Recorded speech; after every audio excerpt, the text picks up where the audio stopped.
Welcome everybody to Law and Crime Daily. I'm Jesse Weber. We have a major update on fraud perpetrated by the now infamous Alex Murdaugh, the disgraced South Carolina attorney convicted of killing his wife and son.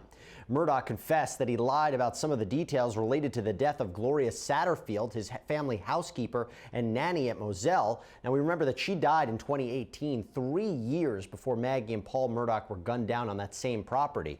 Satterfield was found at the bottom of the home's front steps. She never regained consciousness and died a few weeks later. Murdaugh had claimed that Satterfield tripped over the family dogs and fell, but he now says he made that up. Murdaugh had suggested to Gloria Satterfield's sons that they file a wrongful death lawsuit against him so that they could get a huge insurance payout. In reality, the $4 million settlement went into Murdaugh's pocket. The convicted killer revealed this new information in a court filing as he responds to a lawsuit from Nautilus Insurance Company. Murdaugh admitted that he said the dogs were involved because he wanted to do all he could to ensure a settlement happened. But he now says that the dogs were not involved in the fall and that Gloria did not regain consciousness. Murdaugh says she was not at the home to work. Her real reason for being there, however, was not mentioned. In the court filings, attorneys for Murdaugh actually suggest that the Satterfields need to return any money that they got from the settlement because the wrongful death lawsuit was filed under false pretenses. Now, Tony Satterfield, one of Gloria's sons, testified during Alex Murdaugh's murder trial. Prosecutors say Murdaugh killed Maggie and Paul because he wanted to distract from all of his financial crimes. Tony said Murdaugh hid all the settlements from the Satterfield family. Did he ever tell you about a $505,000 settlement that already had occurred? No. Did the defendant ever tell you that he also had a $5 million umbrella policy? No.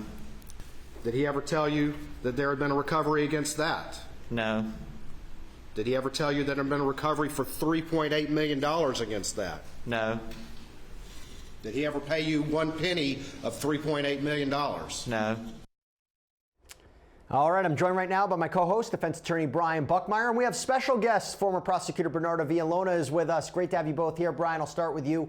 Why would lying about the dogs increase his chances of a settlement? I mean, how does this all affect the criminal case? All right, so like many people who have dogs in their home, they know that they can't be fully trained or fully controlled. So the idea of a dog bumping an elderly woman and having that woman fall to be injured or even to her death kind of makes sense, and it's an easy narrative to control that my dog property, as the law sees it, hurt this other person, and it's understandable within the realm of negligence or recklessness, and allows him to control the settlements for all parties involved. Now, when it comes to criminal charges, each and every lie could add on to being a separate charge, not only run concurrently, but could be run consecutively. Bernard, I need you to make sense of something for me, because Murdaugh was on the stand. He pretty much confessed to all the financial crimes during his murder trial. Do you think this is actually going to go to trial, or he's going to take some sort of plea deal?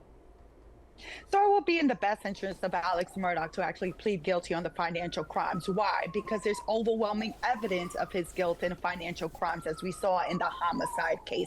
So you notice that the homicide case that Alex Murdaugh did testify, and he admitted to the financial crimes.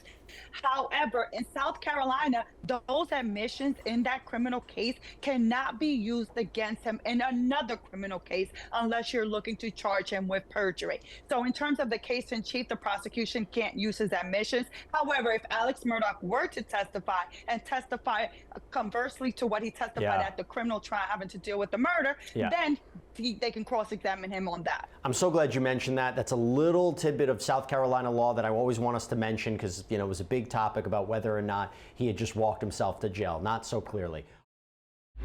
And welcome back to Law and Crime Daily, everybody. We have new information about court documents filed in a lawsuit between the parents of Gabby Petito and the parents of her fiancé, Brian Laundrie. The Petito family is accusing the Laundries of negligence after Brian killed Gabby during a road trip and left her body in Wyoming. As we know, he then returned to his home in Florida and then took his own life, leaving behind a note admitting to the killing. The Petitos contend that his family knew he had killed Gabby but did nothing, and instead offered up a statement hoping that she would be found safe. They say that caused a lot of emotional distress. The trial was supposed to start soon, but was pushed off to 2024. Attorneys for Stephen Bertolino, the former Laundrie family lawyer, have filed a list of questions with the court that they want the Petitos to answer. Bertolino was added to the lawsuit in January. Joseph Petito and Nicole Schmidt say he issued a statement in 2021 hoping Gabby Petito would be found alive when the plaintiffs allege he knew she was dead. They say that made the statement extremely cruel. The questions are seeking clarity on things like whether the Petito family has ever worked with Stephen Bertolino before in his capacity as a lawyer, and what they authorized their own attorney to talk about publicly when it came to the statement about wanting Gabby to be found safe. In 2021, Law&Crime spoke with Stephen Bertolino not long after Brian Laundrie's skeletal remains were found in Florida. Our Anjanette Levy asked why the Laundrie family didn't contact the Petitos. Here's what he told her back then. Backwards, I can tell you at this moment in time, we have nothing to say to the Petito family. Right now, Chris and Roberta Laundrie are just focusing on retrieving Brian's remains from the medical examiner's office, grieving their sons and dealing with that. And in the future, we'll see what happens with respect to not speaking to the Petito family in the beginning. That was on me. That was something that I told them they shouldn't be doing, and we're just going to leave it at that. Did they want to speak to the Petito family in the beginning? And Jeanette, I can tell you it's not about what they wanted, it's about what I told them they needed to do. Bernarda, I get what the family is looking for, but wouldn't anything said between Bertolino and the Laundries be protected by attorney-client privilege? So normally that is the presumption that anything you say between your attorney is protected by attorney-client privilege. However, there are exceptions to that. So if the purpose of the communication is to commit a fraud or to commit another crime, then you can pierce that attorney-client privilege. So the burden's going to have to be on the party that's claiming the attorney-client privilege to say that what was said or the information that he possessed is actually attorney-client privilege and that there was no crime that was committed. Brian, is it possible that Bertolino was aware that the Laundrie parents knew where Petito's body was? And if so, what could be the repercussions for him? I mean, Jesse, in a world of possibilities, I guess anything is possible, but you're suggesting that an attorney knew, as Bernarda laid out there, that a crime was being perpetuated, and this falls outside of the attorney-client privilege, and that he's helping them by evading prosecution and the law enforcement by not saying where this body is and that their son is on the run.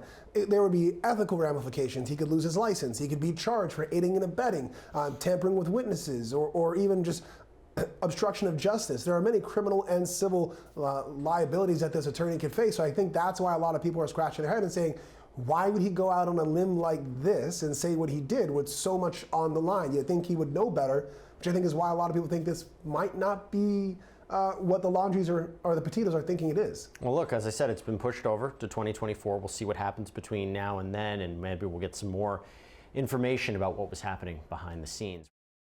We're finishing today's show with another big update in the case of Brian Walsh. Massachusetts court documents show a ransom note was sent to a detective after Anna Walsh was reported missing.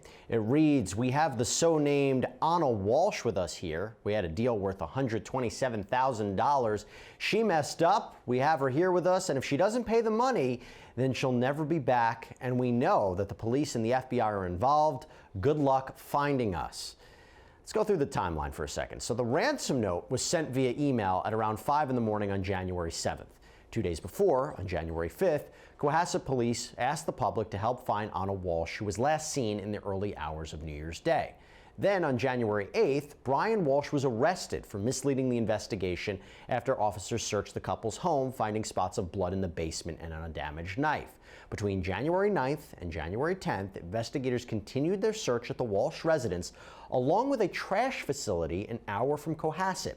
Items recovered from the trash facility included blood, a hatchet, a hacksaw, a rug, and used cleaning supplies.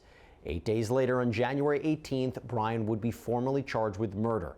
He's currently being held without bail after pleading not guilty. And since Brian's murder charges, several new pieces of evidence have been released by prosecutors from the day Anna went missing.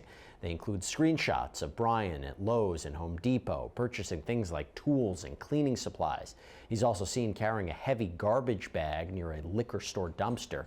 Brian's next pretrial hearing is scheduled for November. So Bernarda, could this ransom note point to another suspect or suspects, and maybe it's a good thing for the defense?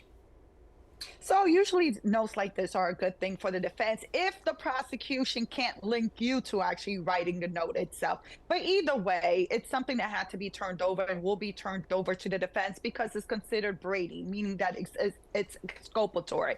In terms of how it will affect the case, again, the prosecution is going to be able to prove that same evidence that you mentioned about the Home Depot videos, as well as the blood inside of the home, all of that to be able to contradict anything having to do with that note and be able to argue to the jury that this is just a red herring in the case. Problem is, there's just so much evidence against him, including the searches and the surveillance footage. But Brian, $127,000, that ransom though, that's such a specific amount. Why do you think that exact amount? So Jesse, I got you on this one. At first I thought $127,000, who's paying off their student loans, right? But then I listened to the note that you just read. Where's the instructions as to when and how to pay this ransom? It's not there. It seems like this ransom note might be a red herring, because if someone really wanted this very exact amount, wouldn't that note also include, we want the money at this time by this deadline? No, it sounds or reads like someone is trying to throw someone off their scent. And when you look at all of the other evidence against Brian Walsh, it does appear that he might be the culprit, and this might not in fact be exculpatory evidence, but it might be inculpatory evidence that proves that he is the murderer, just trying to throw off anyone and everyone off his tracks. I don't know, just a theory. I'll take the tinfoil hat off. It could be something else, but that's what I read. There's so many bizarre details in this case. I'm not surprised this came out, but we'll see which way it ultimately goes and who it ultimately benefits. Bernarda, thanks for coming on. Brian, always good to see you. I appreciate you both. And everyone out there, thanks for joining us here on Law and Crime Daily. We will see you next time as we discuss justice in America.